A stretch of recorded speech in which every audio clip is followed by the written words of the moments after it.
Boa tarde a todos, vocês estão no canal dos velhos companheiros e puxando um tema um pouco polêmico nesse vídeo. Eu havia dito em uma live, um hangout anterior que a gente havia gravado, que eu pessoalmente não sou um grande fã de democracia.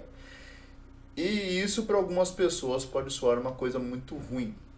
Mas não é bem assim. Por quê? Porque a democracia tem sim problemas muito graves. Alguns problemas que eu quero inclusive debater nesse vídeo. E algumas. É engraçado que hoje existe uma certa endeusamento com o termo democracia. Como se quando você dissesse democraticamente, ou qualquer coisa relacionada a esse termo, você estivesse falando do suprassumo da ordem política, do exemplo daquilo que é a ciência política, dos mais altos valores morais, éticos e sociais presentes. E não é bem assim. E aí essas mesmas pessoas que você vê em diversas rádios ou em jornais por aí, provavelmente me diriam: quem é você? Você, garoto, para falar mal da democracia? Quem é você para questionar a democracia?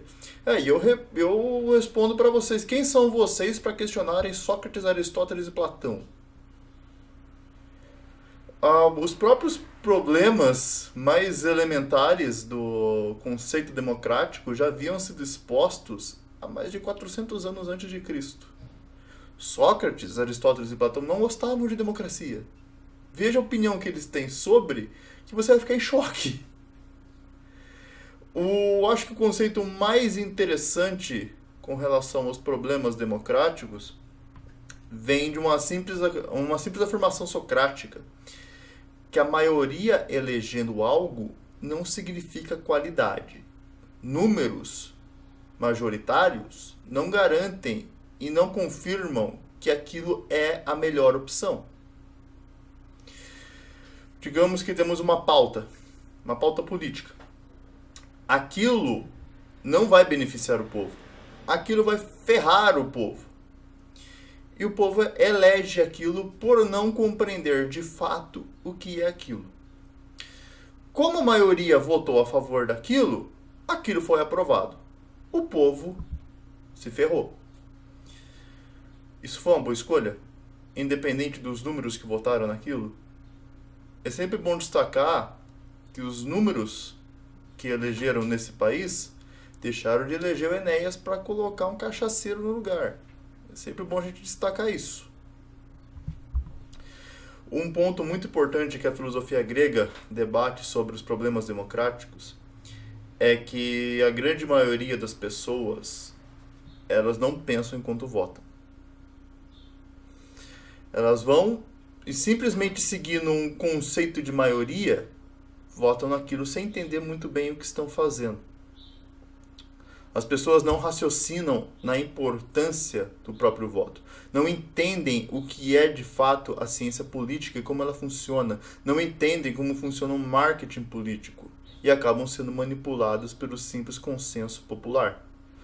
O Sócrates definia isso como um navio navegando em meio de uma tempestade com pessoas totalmente incapacitadas de conduzir ele.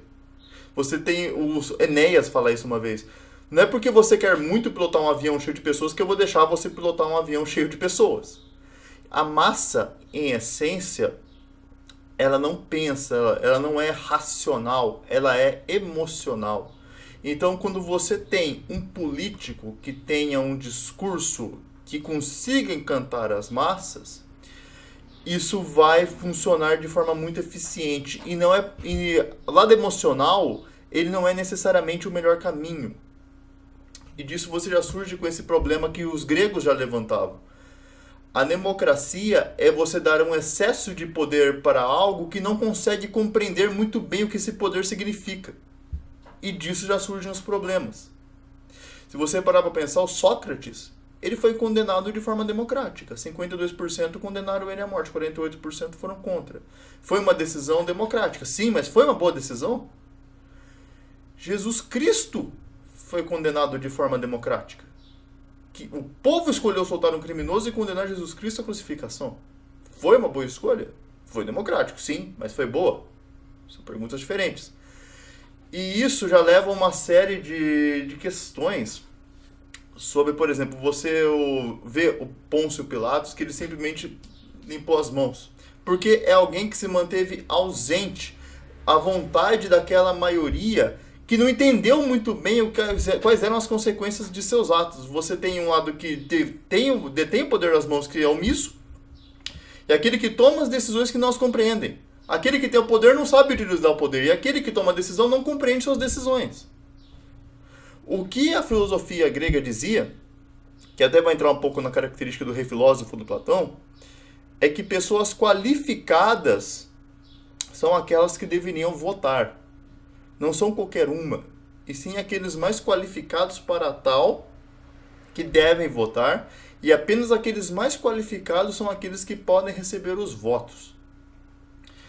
Isso, na teoria, é correto, eu acho que de certa forma prático também, mas a filosofia hoje não é mais a mesma que costumava ser. Então, hoje é um pouco mais complicado. A filosofia antes tinha um compromisso total com a verdade. Hoje, infelizmente, parte da filosofia tenta destruir o conceito de verdade, né? Então já fica um pouco mais complicado. Um dos elementos que levam a democracia a ter essa imagem divina é a questão dos signos e das imagens simbólicas. Existem palavras que só da gente escutar essa palavra, a gente já, no nosso imaginário, a gente já produz uma forma para aquilo quase que instantaneamente. Palavras que soam bem. E por soar bem, a pessoa que geralmente é mais emocional que é racional, não analisa aquilo dialeticamente e aceita primariamente o significado daquilo que surgiu com sua imagem acústica. Por exemplo, direitos. As pessoas falam direitos. Falam, não, direitos é bom, a gente quer nossos direitos, a gente quer nosso direito. Legal, mas qual é a essência do direito? É a obrigação do terceiro. Quando você fala que vai ter direitos, alguém vai ser obrigado a fazer aquilo. E alguém vai ter que forçar aquela pessoa a fazer aquilo. O direito já vem acompanhado necessariamente de um dever. Tipo, você pode dizer, as crianças têm direito à alimentação, como o Olavo de Carvalho muito bem fala no filme do Jardim das Aflições. Sim, é verdade. Então, se as crianças têm direito à alimentação, alguém vai ter que alimentar elas. E alguém vai ter que forçar essas pessoas a alimentar elas. E isso acaba, por consequentemente, aumentando o poder do Estado.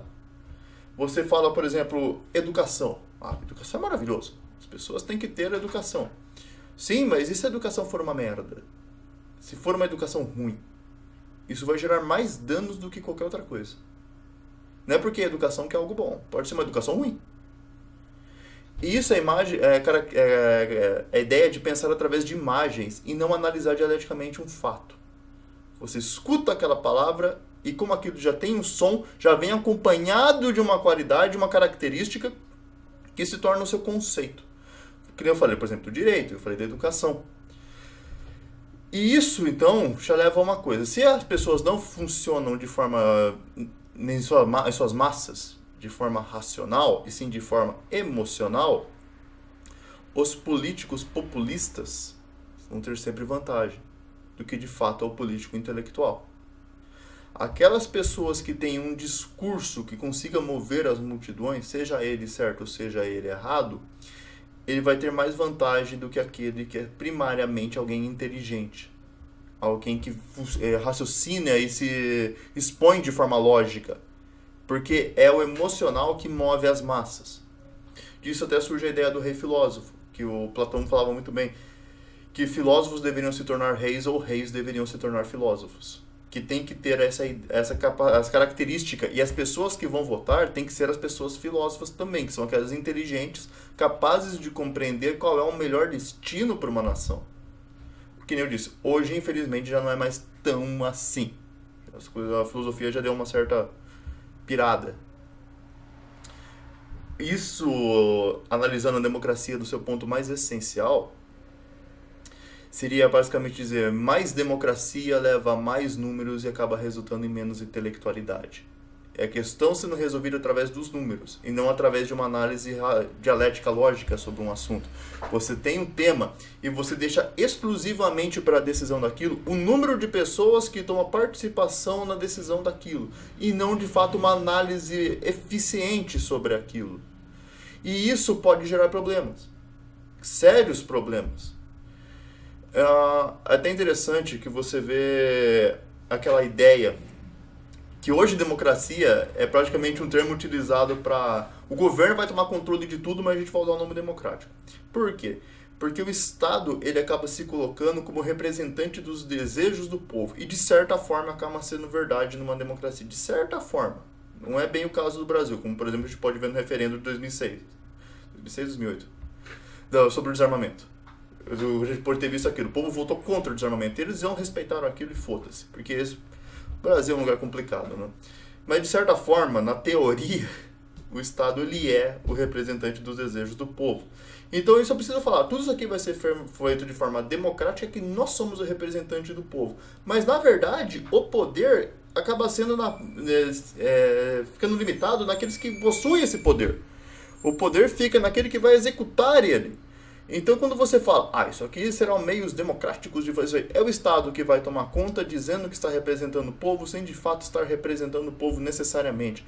E principalmente, às vezes pode até estar representando, mas não quer dizer que aquilo vai ser certo.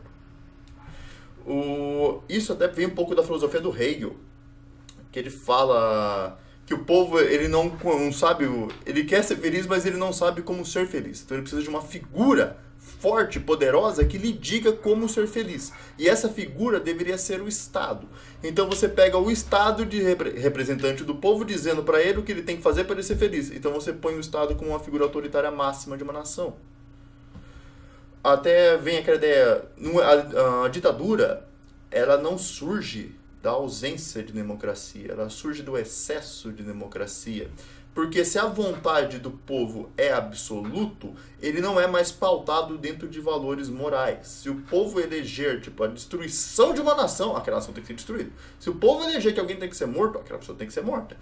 Então você dá um poder absoluto para aquele que não compreende. Você não é mais limitado a valores morais. E como você sabe, como eu já disse antes, o povo ele é orientado pelo seu lado emocional e não tanto pelo seu lado lógico.